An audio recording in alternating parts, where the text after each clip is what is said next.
शाहिद अफरीदी जैसा निठल्ला आदमी गाड़ी लेके घूम रहा था खाली अपनी जनता को बूस्टअप करने के लिए। वो हार चुके थे।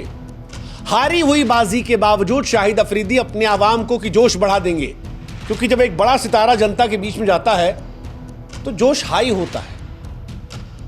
और हिंदुस्तान तो जीती हुई जंग में है भाई। आपको सिर्फ जाकर इंडिया को रिप्रेजेंट करना था। शाहिद अफरीदी पाकिस्तान में बैठकर हिंदुस्तान के खिलाफ जहर उगलता है, कश्मीर में बयानबाजी करता है, आतंकवादियों को हीरो साबित करता है। आप तो जायज चीजों की बात करने वाले थे अपने भारत के लिए, जिसने पाकिस्तान के आतंकवादी ठिकानों को नस्तानाबूद करवाया था। आप भारत के सांसद थे। अफरीदी तो चलो वहां कुछ भी नहीं है, सस्ता इमरान खान बनने की कोशिश उसकी है। किस बात का डर था यूसुफ पठान? कौन नाराज हुआ था? सरहद पार कोई फैन थे नाराज हुआ थे, या वोट बैंक गिर जाता आपका? बहुत बहुत डिसअपॉइंट किया है यूसुफ पठान ने, और उतना ही डिसअपॉइंट ममता बनर्जी ने भी किया है। ममता बनर्जी कहती है केंद्र ने हमसे सलाह नहीं ली इसलिए यूसुफ पठान नहीं जाएंगे। अरे ममता दीदी, जब सीए, एनआरसी, रोहिंग्या, सीमा सुरक्षा पर बोलना होता है तब तो आप बोल देती हैं, तब नहीं आ रहा था केंद्र का मामला है, आप स्टेट की चीफ मिनिस्टर हैं। जब पाकिस्तान के खिलाफ दुनिया में भारत का पक्ष रखने की बात थी तो फिर क्या मतलब था? किसको नाराज करना था ममता दीदी?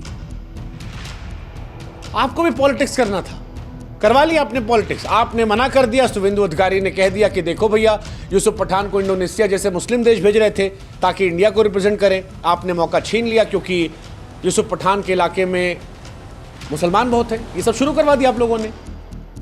यूसुफ पठान, आप अगर इंडिया को रिप्रेजेंट करने जाते, आप अपने इलाके के मुसलमानों का मान बढ़ाते। आप ओवैसी साहब से सीखो।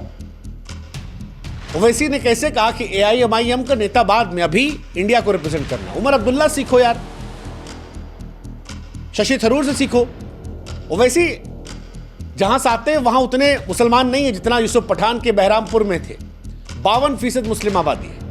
अगर वो चाहते तो इन सब को रिप्रेजेंट करते हुए इंडोनेशिया जाते और वहां पर देश के मुसलमानों का और देश का मान बढ़ा देते।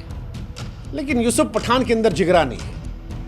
मुर्शिदाबाद में वक्फ बोर्ड के विरोध में भी जब हिंदुओं को निशाना बनाया गया था, तब बेशर्मी से चाय पीते फोटो खिंचवा ली थी और लिखा सब शांत है। 10 किलोमीटर दूर कितना तमाशा हो रहा था, घर जल रहे थे, उन्हें शांति दिख रही थी। और इस बार भी उन्होंने देश को डिसअपॉइंट कर दिया। मैं फिर कह रहा हूं कि यूसुफ पठान को सीखना चाहिए, अभी भी देर नहीं हुई है।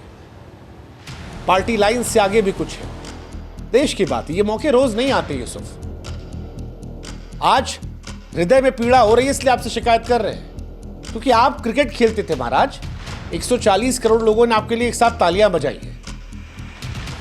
कोई नेता मना कर देता बुरा नहीं लगता, आप मना कर रहे आपके लिए बुरा लग रहा। आप तिरंगा पहनते थे, आप पार्टी के झंडे में एडजस्ट कर ले गए। अरे सीखे कुछ शशि थरूर से, कांग्रेस के नेता हैं।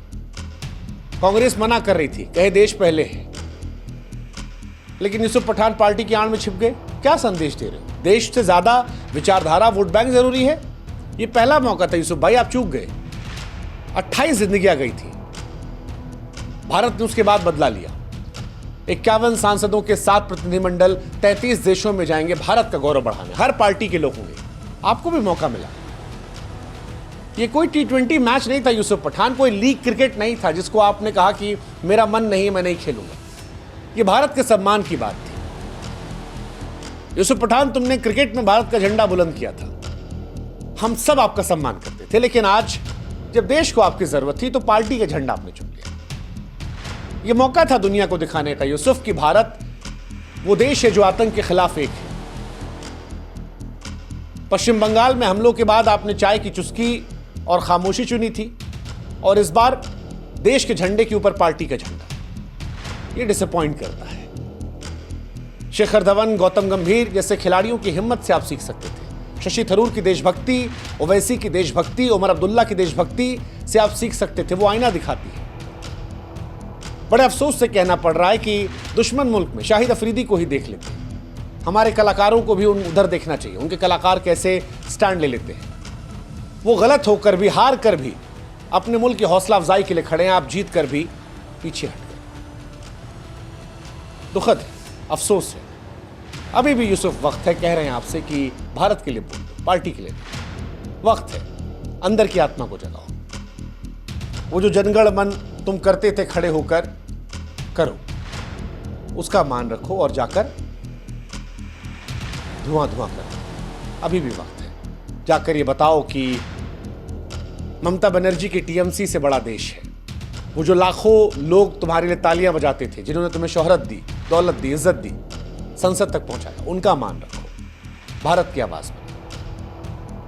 कोई आईपीएल टीम का सिलेक्शन नहीं था, भारत के सम्मान का सवाल था। सीखो साथी खिलाड़ियों से। उम्मीद करते हैं यूसुफ तुम करोगे।